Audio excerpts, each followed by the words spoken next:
Alright, Shalom. First and foremost, I want to start this lesson off by giving all the praise, honor, and glory unto Yahweh, Bahashim, Yahweh Shai, Bahashim, Rakakudash. Double honors to the apostles and elders of Great Millstone. Honors to our brothers who are still fervently preaching the word in sincerity and in faith. Shalom to the sincere Akwath, which are the sincere sisters. And shalom to the scattered Israelites who are amongst these heathen nations and look like these heathens. Now this lesson is going to be basically an Iran war update. So through the spirit, I'm going to read some of this article, get some precepts, and Lord's will, you're edified. It says, Israel kills Lebanese journalist. Tehran, U.S. talks stalled. Senior Iranian officials have blamed Washington for stalled peace negotiations due to the United States naval blockade of the country's ports, while Iran's Revolutionary Guard says it captured 2 foreign vessels in the Strait of Hormuz and opened fire on a 3rd ship for violating maritime regulations. Iranian President Masoud Pezeshkian said Tehran wants dialogue and agreement, but breach of commitments, blockade, and threats are the main obstacles to genuine negotiations.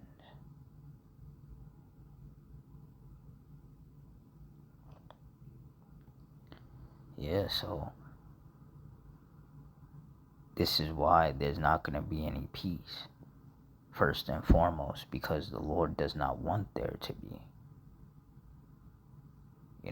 The Lord is a man of war, like it says in Exodus 15:3.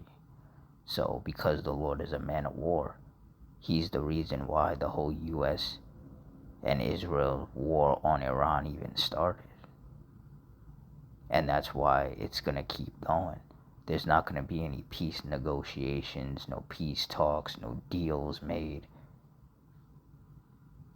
Because that's not what the Lord wants. Like it says in Luke 12:51, suppose ye that I am come to give peace on earth, I tell you nay, but rather division. And the Lord is keeping that division between the U.S., Israel, and Iran. So that this conflict, this war continues. And eventually, all of these different nations will get dragged into it, and it will turn into a full-scale world war, in which at the end, America and Israel will be nuked.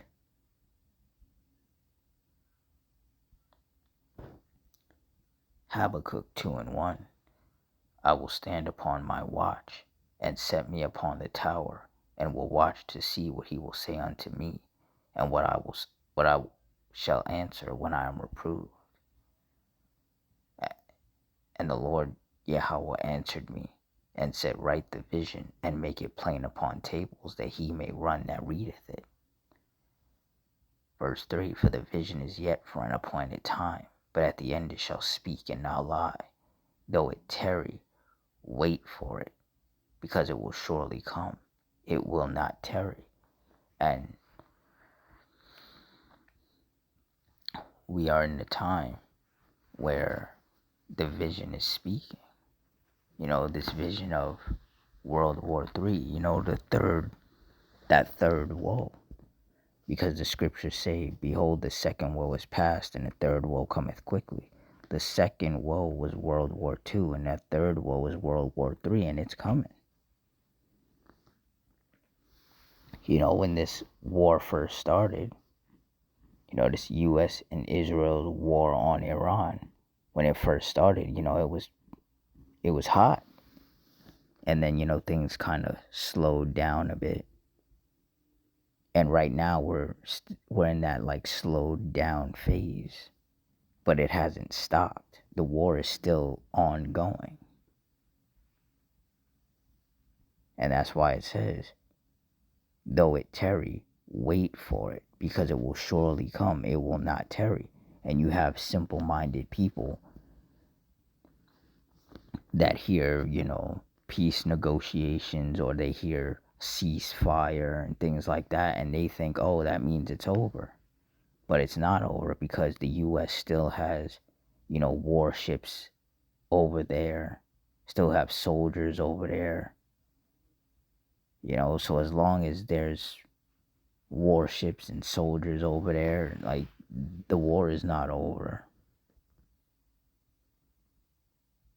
And ultimately, the war is not going to be over until America and Israel are wiped out. The only difference is that Israel, being the Lord's favorite place, his chosen place out of all the places on earth, Israel will be rebuilt by these heathens once, the kingdom of heaven is established and we put these heathens in chains. But America's going to be wiped off the face of the earth, and it's never going to be rebuilt again.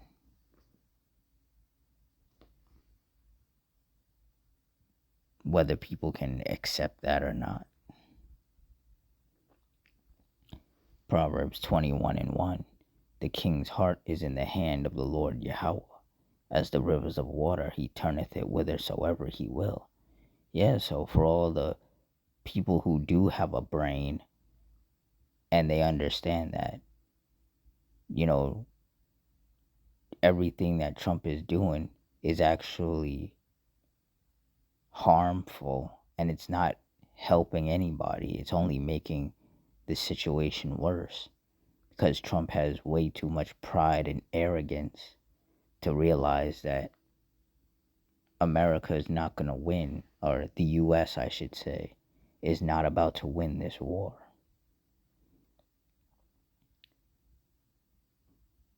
But what these people don't understand is that the Lord is the one that's controlling Trump,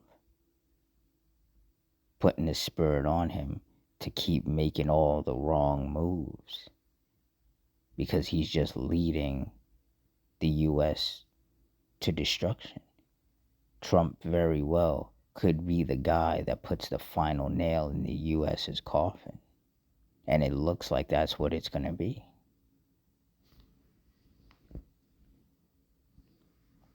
We really are in that time. And things are just going to get worse and worse.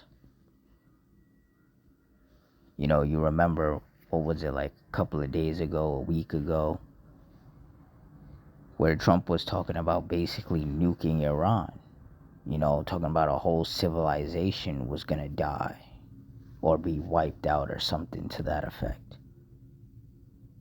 And they said that according to sources, people said that the only reason why he didn't, get to do that was because there was like a general who stopped him from, using those nuclear codes.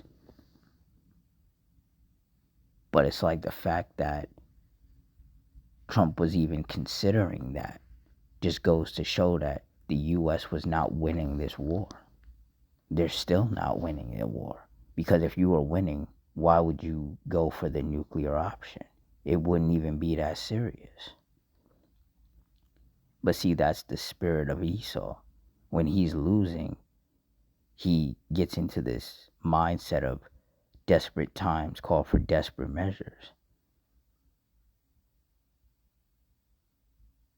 And eventually the Lord will allow that button to get pushed and for those nukes to fly. But what people over here in the U.S. don't understand is that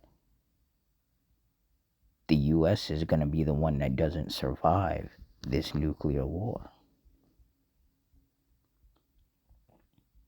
Like, the U.S. was never meant to win.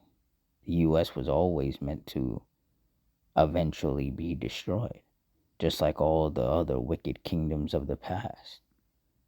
They rose and then they fell. But this time, when the Lord brings Esau, the so-called self-proclaimed white man, and the white woman and their wicked children, once the Lord brings all of them down, they're never rising again. That's why in Job 14:5 it says, seeing his days are determined, the number of his months are with thee. Thou hast appointed his bounds that he cannot pass. That's why everything that these Edomites do is falling apart. They can't get anything right. You know, that division amongst these Edomites, that house divided, it's happening. You know, there's a lot of division within the Trump administration. You know, there's division amongst the Edomites here in the U.S. and the U.S.'s Edomite allies in Canada and in the U.K. and Italy and Germany and in France. You know, there's a lot of division amongst them. And there's that old saying, together they stand, divided they fall. And these Edomites are becoming more and more divided against each other, against themselves, which is just going to aid in their downfall.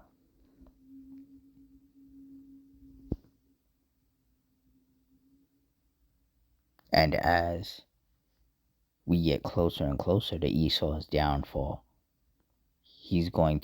the Lord is going to put the spirit on him to turn things up a notch.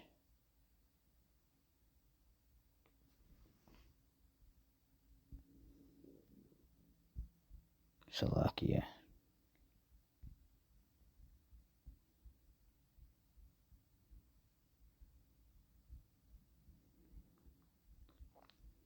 Revelation 12:12.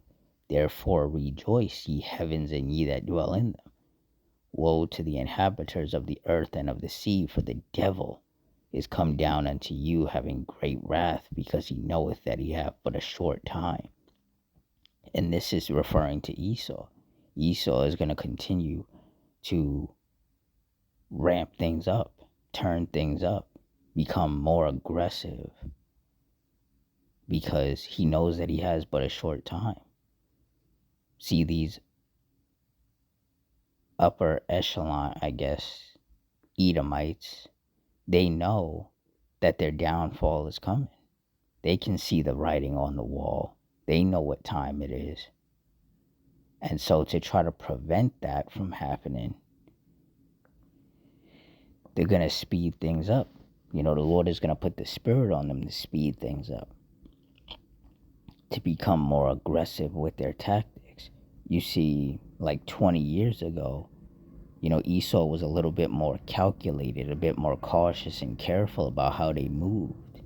But now they realize that they only have a short time left to rule. So they gotta move quicker, and that's why they're getting a lot sloppier with the things that they do. Their moves are not as precise as they once were.